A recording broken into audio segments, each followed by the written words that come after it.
Hey everyone, Nexus here. So, just finished watching Happy Feet 2. Actually, I did watch this with my daughter. So, I'll kind of give you impressions. I did watch, as I was watching the movie with her, I got to see her reactions as along with my own. And kind of give you a feel of the movie kind of from both perspectives. So, first thing what to say right off the bat, from a child's perspective. She loved the movie. She thought it was great. She did get up a couple times. There's a couple times where the movie kind of slows down into it and she did get kind of bored at times, but she did like the movie, and the first thing she saw, she was like, penguins, penguins, she loved the movie. It was very good for her, and it was great, and everything was put together, and the movie kind of has this ADD quality. I'll talk about that in a second, but that kind of also kept her attention span for the most part, because there's always something new and spectacular going on. So, from a kid's perspective, watching the movie is actually quite good. However, from an adult perspective, watching the movie myself, I actually didn't like it all that much, especially not as much as the first one, and I liked the first one. It's not a bad movie per se. I should tell you that. It is not a bad movie. However, it's one of the things with it is of the plot, and the whole plot is very, very all over the place. And because of that ADD quality, it actually does fall apart fairly quickly. You got the penguins and... there's just so much that happens in there. They start off as usual, like with the movie, and they're dancing, and that's, of course, Happy Feet's the dancing, right? So the dancing and the singing and things like that, and of course, Mumble, who you remember was the main character from the first movie. He's his son now is having some difficulties and trying to figure himself out, and in that sort of fashion, he's very nervous, and then Mumble does convince him to actually try and things like that. His son's name is Eric.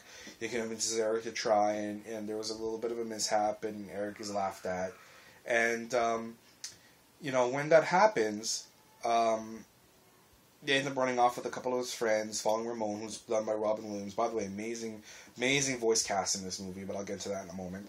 But Robin Williams is Ramon, and they end up following Ramon, who's trying to, go out on his own as well, and things like that. And then in this whole process, an iceberg comes by and hits them and traps all the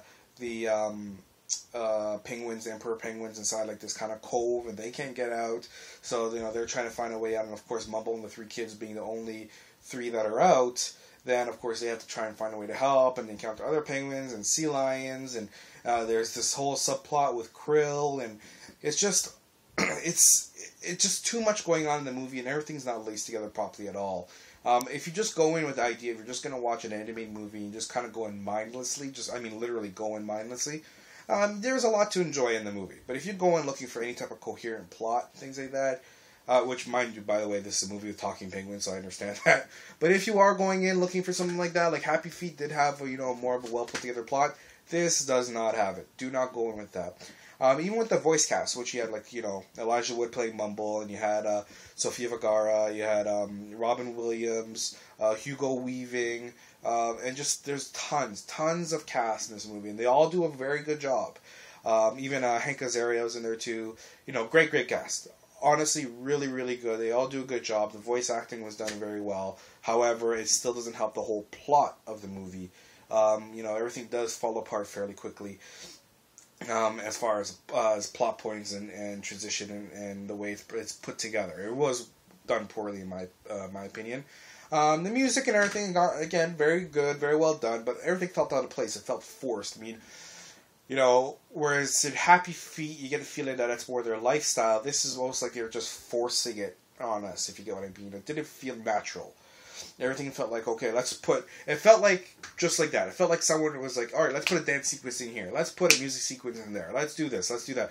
It's like they did this whole plot of the movie and just found spots to put it, whereas in the first one it felt more natural. If that sounds right to you guys. But you get what I mean. So overall, I do say it's a good rent. It's especially a good rent if you have kids. If you didn't like the first one, or you're not interested in it, it's not something to bother go see at all. Even as an emergency rental when you have nothing else to watch. However, like I said, if you have kids, the kids will like it. I am very confident in that.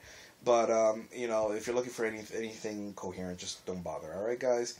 So this is Next to TMPG. Take care and have a good one.